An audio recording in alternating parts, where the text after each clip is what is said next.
Mastering Lab Equipment Imports, Regulations and Compliance.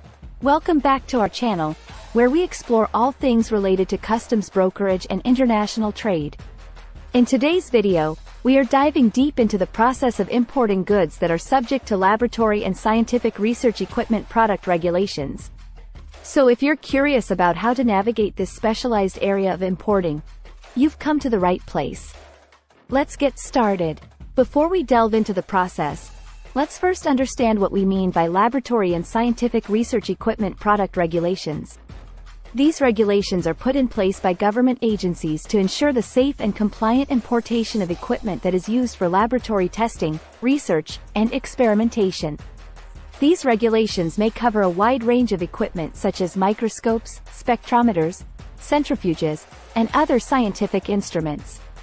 When importing goods subject to laboratory and scientific research equipment product regulations, one of the key steps is determining the appropriate customs classification for your goods. This is crucial as the classification code you assign to your products will dictate the applicable regulations, duties, and taxes. To determine the correct classification code, you may need to refer to various resources such as the Harmonized System (HS) codes, which provide a standardized classification system for goods worldwide.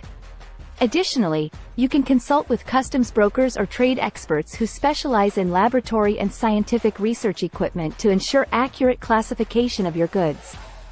Once you have determined the correct classification code, the next step is to ensure compliance with any additional regulations specific to laboratory and scientific research equipment product imports. These regulations may vary depending on the country of importation and the type of equipment being imported. Some common regulatory requirements may include obtaining permits, licenses, or certifications from relevant authorities, ensuring compliance with safety standards, and providing necessary documentation such as product specifications, test reports, and user manuals. Another important consideration in the process of importing goods subject to laboratory and scientific research equipment product regulations is the need for a customs bond. A customs bond acts as a financial guarantee to the government that the importer will fulfill their obligations and comply with all relevant regulations. By securing a customs bond, importers demonstrate their commitment to adhering to the rules and regulations governing the importation of laboratory and scientific research equipment. This bond can provide protection to both the government and the importer, ensuring smooth customs clearance and mitigating potential risks.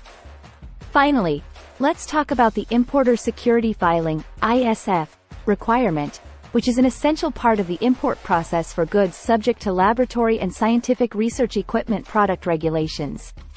The ISF is a filing that needs to be submitted to the customs authorities prior to the arrival of the goods in the importing country. The ISF includes important information such as details of the importer, the carrier, the goods being imported, and their intended final destination. By providing this information in advance, customs authorities can perform risk assessments and facilitate the smooth clearance of the goods upon arrival.